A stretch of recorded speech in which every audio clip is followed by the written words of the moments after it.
News first சக்தியின் பிரதான செய்திகளின் தலைப்புச் செய்திகள்.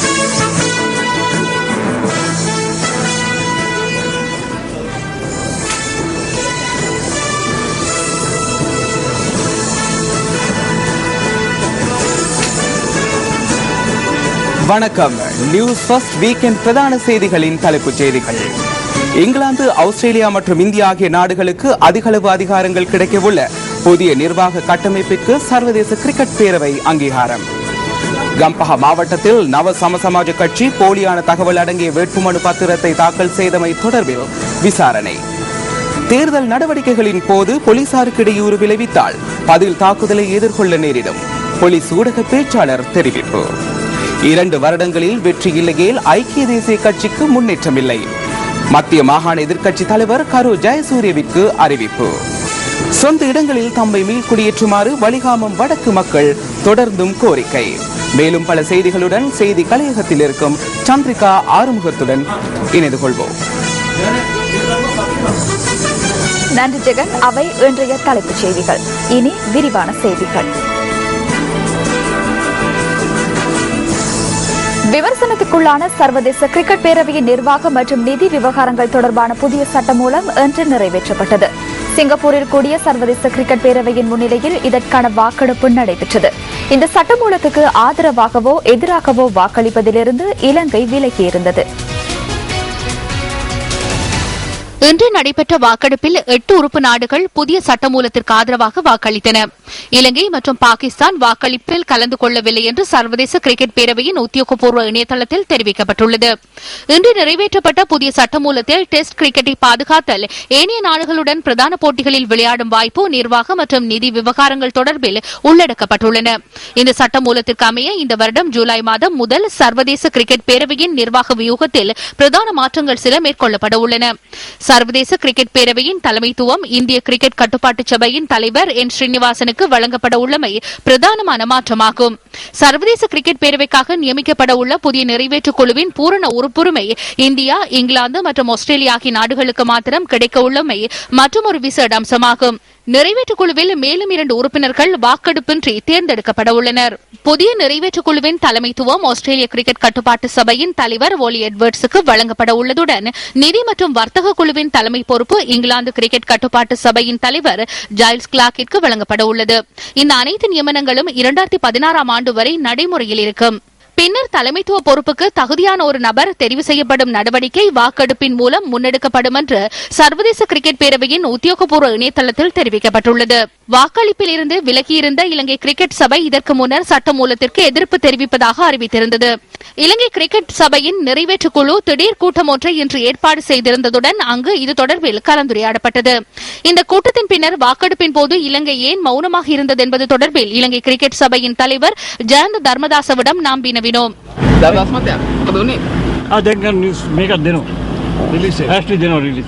தமது தீர்மானத்திற்கான காரணத்தை தெளிவூட்டும் வகையில் இலங்கை கிரிக்கெட் நிறுவனம் இன்று மாலை அறிக்கையொன்றை வெளியிட்டது. இன்று முன்வைக்கப்பட்ட சட்டமூலம் முன்னைய சட்டமூலத்தை விடவும் மாறுபட்ட ஒன்று என்று அதில் குறிப்பிடப்பட்டிருந்தது. இதனால் இன்று முன்வைக்கப்பட்ட சட்டமூலத்திற்கு வாக்களிக்கும் உரிமையை பெற்றுக் கொள்வதற்கு தமது நிறைவேற்று குழு உறுப்பினர்களிடம் புதிதாக அனுமதியை பெற வேண்டும் என்பது இலங்கை கிரிக்கெட் சபையின் நிலைப்பாடாகும். உறுப்பினர்களுடன் கலந்துரையாடி தமது நிலைப்பாட்டை எதிர்வரும் ஏப்ரல் மாதம் சர்வதேச கிரிக்கெட் பேரவையின் நிறைவேற்று குழுவுக்கு அறிவிக்க உள்ளதாக இலங்கை கிரிக்கெட் சபை தெரிவித்துள்ளது. விமர்சனத்துக்குள்ளான சர்வதேச கிரிக்கெட் பேரவையின் நிர்வாகம் மற்றும் நிதி விவகாரங்கள் தொடர்பான புதிய சட்டமூலம் இன்று நிறைவேற்றப்பட்டது. இது தொடர்பில் அர்ஜுன ரணதுங்க கருத்து தெரிவிக்கையில், இதனூடாக உலக கிரிக்கெட் அழிவுக்குள்ளாக்கப்படும். சில வேளை நமக்கு கப்பம் ஒன்றை வழங்கி சில போட்டிகளை மாத்திரம் வழங்கலாம். இல்லாவிடில் எமது சில நிர்வாகிகளுக்காக தனிப்பட்ட ரீதியில் உதவி செய்வார்கள். இங்கிலாந்து, ஆஸ்திரேலியா, இந்தியா ஆகிய நாடுகளை அனைத்து தீர்மானங்களையும் எடுக்கும். எதிர்காலத்தில் சர்வதேச கிரிக்கெட் பேரவையின் கூட்டத்திற்கு எமது தலைவர் செல்வதில் பயனில்லை. ஏனெனில் இறுதி தீர்மானங்களை அவர்களை எடுப்பார்கள். 1981ஆம் ஆண்டு நாம் டெஸ்ட் வரத்தை பெற்றுக் பின்னர் எமக்கும் சம உரிமை இருந்தது. இணைவர்களுக்கு இருந்த உரிமை எமக்கும் இருந்தது. அந்த உரிமைகளை தற்போது கிரிக்கெட் நிர்வாகமே இல்லாது செய்தது. வெலம்பிட்டி நாகஹமுல்ல தோட்டத்தில் இன்று பிற்பகல் பரவிய தீயினால் 20 குடியிருப்புகளுக்கு சேதம் ஏற்பட்டுள்ளது. குடியிருப்பு தொடரில் பரவிய தீ தற்போது முற்றாக கட்டுப்பாட்டுக்குள் கொண்டுவரப்பட்டுள்ளதாக கொழும்பு தீயணைப்பு சேவைகள் திணைக்களம் தெரிவித்தது. நாககமுல்ல தோட்டத்தில் உள்ள குடியிருப்பு தொடரில் இன்று பிற்பகல் 3:45 அளவில் ஏற்பட்ட தீயை கட்டுப்பாட்டுக்குள் கொண்டு வருவதற்கு 6 தீயணைப்பு வாகனங்கள் பயன்படுத்தப்பட்டதாகவும் தீயணைப்பு சேவைகள் பிரிவு குறிப்பிட்டது. இந்த சம்பவத்தை அடுத்து கொழும்பு அவிசாவளை பழைய வீதியில் வாகன நெரிசல் ஏற்பட்டிருந்தமையும் குறிப்பிடத்தக்கது.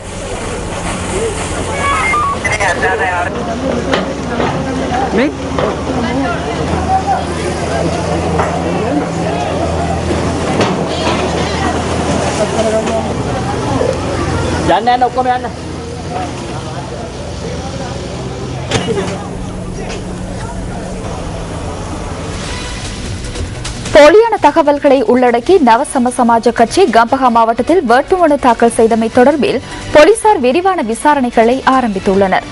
இவ்வாறு போலியான தகவல்களை முன்வைத்தவர்களுக்கு எதிராக சட்ட நடவடிக்கை எடுக்கப்படும் என போலீஸ் ஊடக பேச்சாளரும் சிரேஷ்ட போலீஸ் அத்தியட்சகருமான அஜித் ரோஹன தெரிவிக்கின்றார்.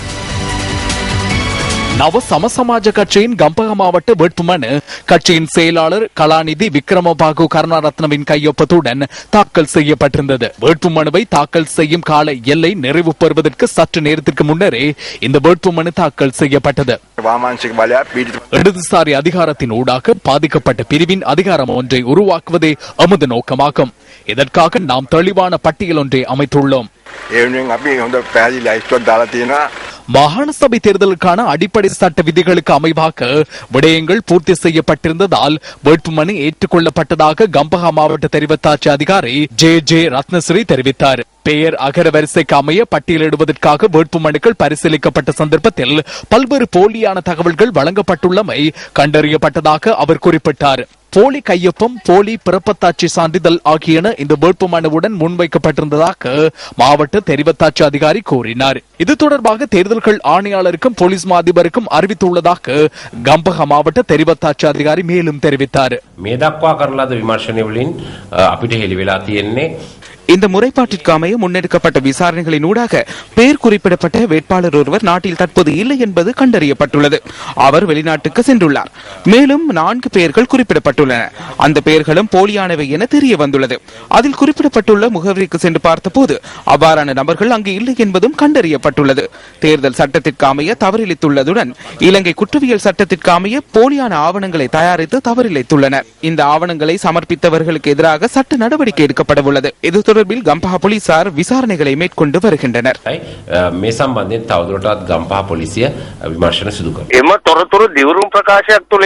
அந்த தகவல்கள் சத்திய கடதாசி மூலமாகவும் முன்வைக்கப்படுகிறது. ஆகவே அந்த கட்சியின் செயலாளர் முழு அளவில் பொறுப்பு கூற கடமைப்பட்டுள்ளார். சட்டத்தின் முன் நிற்கவும் கைது செய்யக்கூடியதுமான வகையில் பொறுப்பு செயலாளருக்கு காணப்படுகிறது. தேர்தல் கடமைகளில் ஈடுபடுகின்ற போலீசாருக்கு இடையூறு விளைவிப்பவர்கள் எவராயினும் அவர்களுக்கு எதிராக சட்ட வரையறைக்குள் பதில் வழங்கப் போவதாக போலீசார் தெரிவிக்கின்றனர். போலீஸ் ஊடக பேச்சாளரும் சிரேஷ்ட போலீஸ் அத்தியட்சகருமான அஜித் ரோஹன இது தொடர்பில் மேலும் தெளிவுபடுத்தினார். போலீஸ் உத்தியோகத்தர்கள் தேர்தல் சட்டங்களை நடைமுறைப்படுத்துவது அவர்களின் சொந்த தேவைக்காக அல்ல. சுதந்திரமானதும் நீதியானதுமான தேர்தலை நடத்துவதற்கு போலீசாருக்கு பாராளுமன்றத்தினால் வழங்கப்பட்டுள்ள அதிகாரங்களையே நாம் பயன்படுத்துகின்றோம். அவ்வாறு அதிகாரங்களை பயன்படுத்தும் போது எவரேனும் எம்மை தாக்க முற்பட்டால் கட்டாயமாக அவர்களை சட்ட வரையறைக்குள் பதில் தாக்குதலை எதிர்கொள்வர். அவர்கள் வேட்பாளர்களாக இருந்தாலோ ஏதேனும் ஒரு குழுவாக இருந்தாலோ அது எமக்கு பிரச்சனை இல்லை. சட்ட வரையறைக்குள் அவர்களுக்கு எதிராக கடும் நடவடிக்கை எடுக்கப்படும். போலீசாரை தாக்க முற்பட்டால் அது சட்டத்திற்கு விடுக்கப்படும் தாக்குதலாகவே அமையும். இதனை அனைத்து வேட்பாளர்களும் அறிந்து கொள்ள வேண்டியது அவசியம்.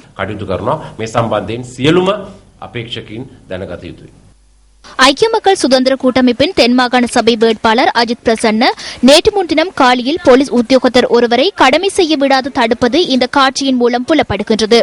இவ்வாறான சம்பவங்கள் தொடர்பில் கடும் சட்ட நடவடிக்கை எடுக்கப் போவதாக போலீசார் தெரிவித்துள்ளனர். போலீஸ் உத்தியோகத்தர்களின் முன்னிலையில் வைத்து போலீஸ் உத்தியோகத்தர் ஒருவரை தாக்கும் போது அவர்களால் குறித்த நபரை கைது செய்வதற்கான சந்தர்ப்பம் காணப்படுகிறது. தண்டனை சட்டக்கோவையின் பிரகாரம் குற்றவியல் சட்ட விதிகளுக்கு அமைவாக குறித்த நபரை அந்த இடத்தில் கைது செய்ய முடியும். இதனை பார்த்துக் கொண்டிருக்கும் மக்கள் ஆளும் கட்சியினருக்கு ஒரு சட்டமும் எதிர்கட்சி மற்றும் ஏனைய தரப்பினருக்கு மற்றும் ஒரு சட்டமும் காணப்படுவதாகவே எண்ணுகின்றனர். ஆகவே இந்த சம்பவம் தொடர்பில் கடுமையாக செயற்படுமாறு போலீஸ் மா அதிபரிடம் கேட்டுக் கொள்கின்றோம். ඒකින්ද අපි වහාම පොලිස් පොලිස්පතිතුමාගෙන් ඉල්ලා සිටිනවා මෙවැනි අයට බුරුලක් දෙන්න එපා. வேட்புமனு தாக்கல் செய்ததை தொடர்ந்து ஜனநாயக கட்சியின் முதலாவது பொதுக்கூட்டம் கிரிபத் கொடையில் நேற்று நடைபெற்றது. வெறுப்பு, கோபம் ஆகியன நிறைந்து காணப்படும் ஊழல் மிக்க இந்த அரசியல் கலாச்சாரத்தை மாற்றும் நடவடிக்கையை கிரிபத் கொடவில் இன்று நாம் ஆரம்பித்துள்ளோம். இந்த நாட்டு மக்களுக்கு மீண்டும் வசந்தத்தை ஏற்படுத்துவதே எமது தேவையாகும். நமது நாட்டு மக்கள் சிறந்ததொரு சூழலில் வாழக்கூடியதொரு நிலைமையையும் சட்டம், நியாயம் ஆகியன அனைத்து மக்களுக்கும் கிட்டும் வகையிலானதொரு வாழ்க்கை முறைமையினை எமது நாட்டில் ஏற்படுத்த வேண்டியது எமது தேவையாகும்.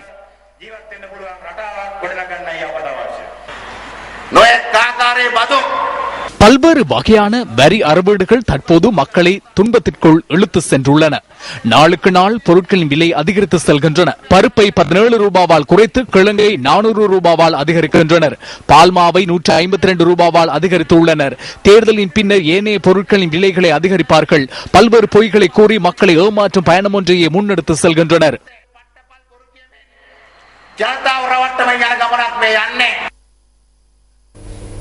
சிந்தனையை தூண்டும் அறிஞர் வாக்கு அடுத்து.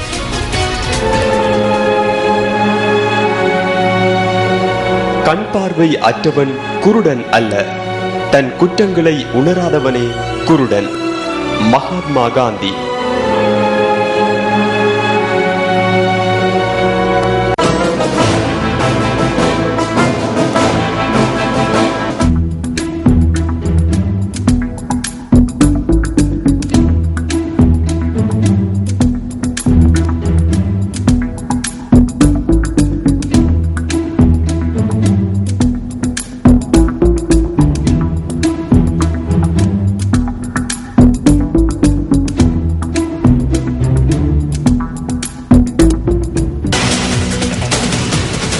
ஐக்கிய தேசிய கட்சியினால் எதிர்வரும் 2 ஆண்டுகளில் வெற்றியீட்ட முடியாமற் போகுமாயின் இனி எந்த ஒரு தினத்திலும் வெற்றி பெற முடியாது என மத்திய மாகாண எதிர்க்கட்சித் தலைவர் ரஞ்சித் அலுவிகாரை தெரிவித்துள்ளார். பதவிகளை பாதுகாப்பது மாத்திரமன்றி லட்சக்கணக்கான ஆதரவாளர்களை பாதுகாப்பதையும் பாரிய கடமையாக கருத வேண்டும் என ஐக்கிய தேசிய கட்சியின் தலைமைத்துவ சபையின் தலைவர் கரு ஜெயசூரியவுக்கு அவர் அனுப்பி வைத்துள்ள கடிதத்தில் சுட்டிக்காட்டியுள்ளார். மேல் மற்றும் தென்மாகாண சபை தேர்தல்களுக்கான வேட்பாளர் தெரிவுகள் தொடர்பில் யோசனைகள் பலவற்றை முன்வைத்தே அவர் இந்த கடிதத்தை அனுப்பியுள்ளார். பாராளுமன்றத்தை பிரதிநிதித்துவப்படுத்தாத அனைத்து அமைப்பாளர்களையும் இந்த முறை தேர்தலில் போட்டியிட வைக்குமாறு ரஞ்சித் அலுவிகாரே ஐக்கிய தேசிய கட்சியின் தலைமைத்துவ சபையிடம் யோசனை ஒன்றை முன்வைத்துள்ளார். குறித்த வேட்பாளர்கள் நிராகரிக்கப்படுவார்களா என, அவர்கள் எந்தவித பதவிக்கும் தகுதியற்றவர்கள் என அலுவிகாரே மேலும் தெரிவித்துள்ளார். தற்போது செயற்குழுவில் அங்கம் வகிக்கும் தொகுதி அமைப்பாளர்களாக செயற்படாதவர்களையும் வேட்பாளர்களாக தெரிவு செய்ய வேண்டும் என்பது அவரது மற்றொரு யோசனையாகும். இதன் பிரகாரம் மேல் மற்றும் தென் மாகாணங்களில் உள்ள முன்னாள் அமைச்சரவை அந்தஸ்துள்ள அமைச்சர்கள் மற்றும் மாவட்ட செயற்குழுக்களின் தலைவர்களை வேட்பாளர்களாக களமிறக்க வேண்டியது கட்டாயமாக்கப்பட வேண்டும் என அவர் யோசனை முன்வைத்துள்ளார்.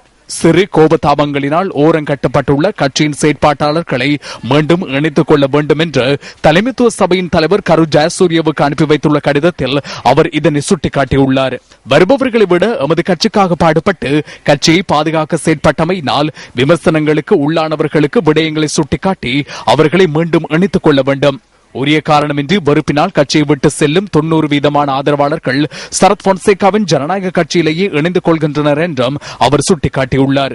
அரசாங்கம் தொடர்பில் வெறுப்புடன் செயற்படும் ஸ்ரீலங்கா சுதந்திர கட்சியின் சிரேஷ்ட ஆதரவாளர்கள் கூட எதிர்க்கட்சியை சாடுகின்றனர் என்றும் ரஞ்சித் அலுவிகாரே தனது கடிதத்தில் குறிப்பிட்டுள்ளார். பாரிய அளவில் அரசாங்கம் வீழ்ச்சி காணக்கூடிய சந்தர்ப்பம் காணப்பட்ட போதிலும் அதன் நன்மையை பெற்றுக் கொள்ளும் சந்தர்ப்பத்தை தவறுவிடக் கூடாது என்றும் அவர் தலைமைத்துவ சபை தலைவருக்கு அனுப்பி வைத்துள்ள கடிதத்தில் மேலும் சுட்டிக்காட்டியுள்ளார்.